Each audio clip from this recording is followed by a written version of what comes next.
In the United States, 48 million people have hearing loss. Hearing loss can lead to social and emotional challenges. Dr. Laura Richardson is the Director of Audiology at Hearing Planet, which has helped many people improve their hearing ability. Dr. Richardson discusses the types of hearing loss. Generally speaking, you can't fix your hearing loss. It depends on the type of hearing loss that you have. There are two main kinds: conductive, which can be temporary and potentially fixable, and the second, more common type of hearing loss is sensorineural hearing loss. The best treatment for that is a hearing aid, or if you become to the point where you've got a profound hearing loss, then you're looking at a cochlear implant. Dr. Richardson emphasizes the importance of having your hearing tested. As we get older, especially when you turn 50, you have all types of things checked: your eyes, your teeth, even your cholesterol. So with hearing, the sooner you get tested, the sooner we're able to assess whether it's time for hearing aids or perhaps just the use of different communication strategies to help compensate for any loss that there is. Dr. Richardson introduces us to Hearing Planet. Hearing Planet exists because of the lack of knowledge around hearing aids and hearing healthcare. We fill that void by producing and supplying education and different resources through our website and our center to educate the consumer about hearing aids and hearing healthcare. Hearing Planet doesn't sell hearing aids. We exist to match you up with the best audiologist or hearing healthcare provider in your area. Dr. Richardson compares inexpensive hearing aids to professional devices.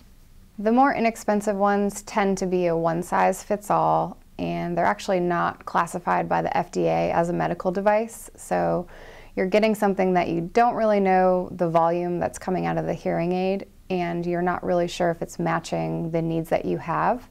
Whereas when you are fit with a professional hearing instrument from a hearing healthcare professional, they're going to analyze your lifestyle and your needs and match you with the appropriate level of technology and the appropriate hearing aid for you fit to your prescription.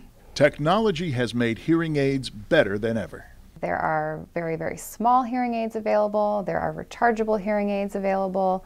And there have been a lot of advancements in the features in terms of noise reduction, helping you hear in background noise, and really the biggest advancement is the fact that they're completely automatic. So there shouldn't be any reason for you to have to change programs and volume control. They really are much more user-friendly today. Dr. Richardson discusses the hearing test.